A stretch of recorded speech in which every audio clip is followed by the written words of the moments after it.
Howdy folks, Rob MaximumRD here, and I'm just saying ahead of time. Hopefully it's not going to be something that translates into a fail video, but as I'm walking around, at some point it must have warmed up enough to melt ice, or I should rather say it's been nice enough lately that it probably dropped again in temperature, freezing up what was already melting, and this has resulted in super slippery.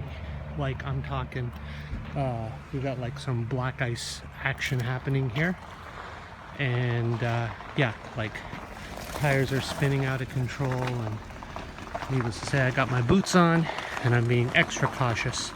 I already almost slid, but I caught myself. So anyways, that's why you'll notice I'm taking my sweet time. Well, for me, I mean, I'm 6'4".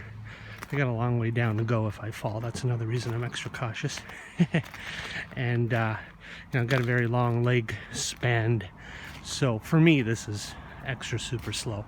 I'm normally walking along at a brisk pace. But anyways, no, this area here is clear. Now, I'm going to say it right now. I was already down here earlier. I didn't have my phone with me. And I came upstairs and I was like, I'm not going back down, I'm not going back down, I'm not going back down, because there's a couple items in here, I'm going to say it right now, that I'm not taking, okay? I'm not taking them. I can't. I don't have room anymore. I don't have any cassettes. There's no reason for me to take this stuff. I have to stop. Make the madness stop, okay? So I'm just letting you know. So some of you guys out there, whether you're retro collectors or audiophiles, just audio lovers in general, I'm sorry, but they're staying in our electronics recycling bin. These are for like electronics and kitchen items and all those kind of things that you wouldn't put in a normal garbage. Special company comes along every so often and takes all this kind of stuff.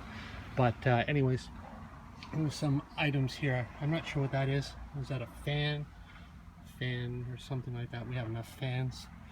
There's a few blenders underneath, coffee makers, microwave, the usual stuff. But anyway, today I opened it. Two things. This, a Kai, so a Kai, A-K-A-I, 3-head double capstan stereo cassette recorder, Dolby system. Now, it's wood paneling all around style, okay? As you can see, top loading.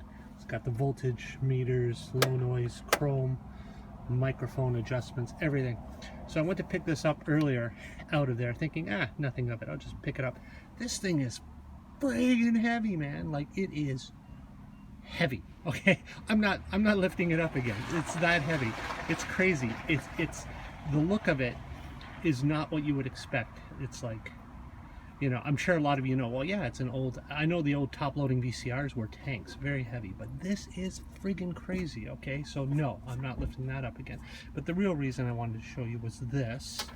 So, any of you who are into this stuff back in the day, that is a brand I did not expect to see here. And again, it's staying here. And those of you who know, Denon, okay? Yeah, okay, I say Denon. I'm sure it's Denon. But anyways, Tony, shout out to my bud Tony, back in the day, Toronto. He, wow, he was quite the audiophile and collector. I don't know if he'd have considered himself an audiophile, but he definitely was. He was into the audio, I was into the video stuff. And he's had, at least one, may have been a couple, decks by this brand here. This is a brand you would see if you went to like Brax Electronics downtown. You know, you got your whatever, your Techniques, of course your Sonys, your Pioneers, your, you know, Panasonic, all those brands. You know, you go to a place like Brax Electronics and that's when you see that brand right there.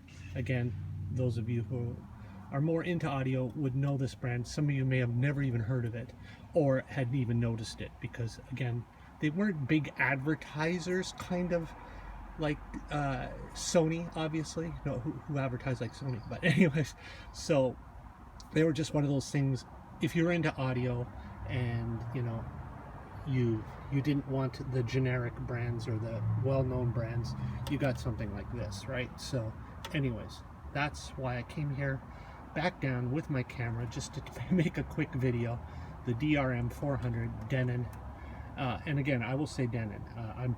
It's probably Denon, but for some reason, I feel weird saying that. I feel like I'm talking down to people. Like if I would have been out driving and pulled up beside a Rolls Royce, I would have knocked on the window and asked the person in the back seat to pass the Denon. So I will say Denon, and you guys can correct me in the comments if I'm wrong on that. Anyways, so yeah, just wanted to show you that full logic control bias adjust system is really nice. Like I want to take it just for the fact that it's a Denon. Okay, so yeah, that's it. Wanted to show you guys. Really nice. It's staying here,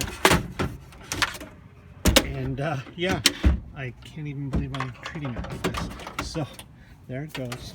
I always make everything nice in here to fit as well. This was sticking out the other day so far. The top of the lid couldn't close properly. I always adjust it. I make sure everything fits in here properly, because sometimes things end up in here like VCRs or, oh, I don't know, the odd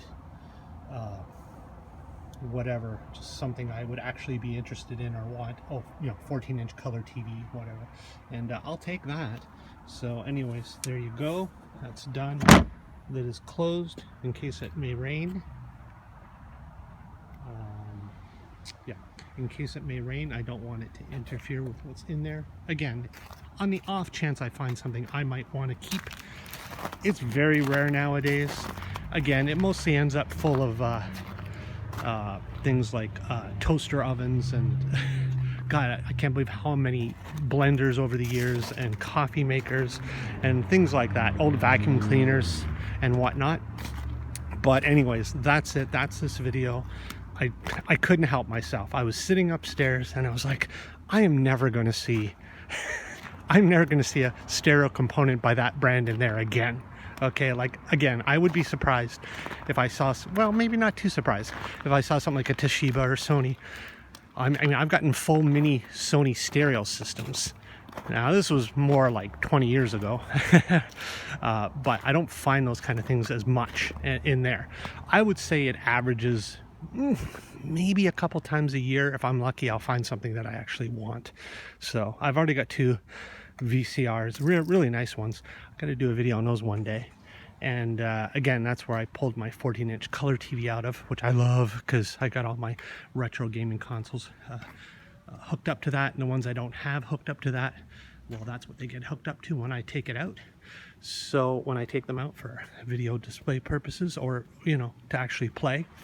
So that's it. I'll leave it at that. That was the Denon or Denon cassette recorder. Sorry, I can't help myself. I have to say it like that.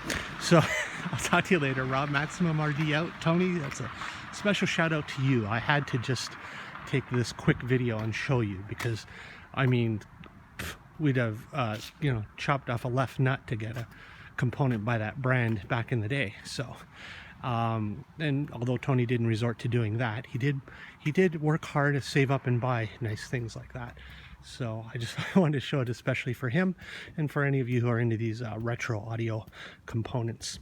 But yeah, that first tape deck, the Akai, oh my God. I thought I was going to get a hernia just lifting it out of there. Rob, MaximumRD out.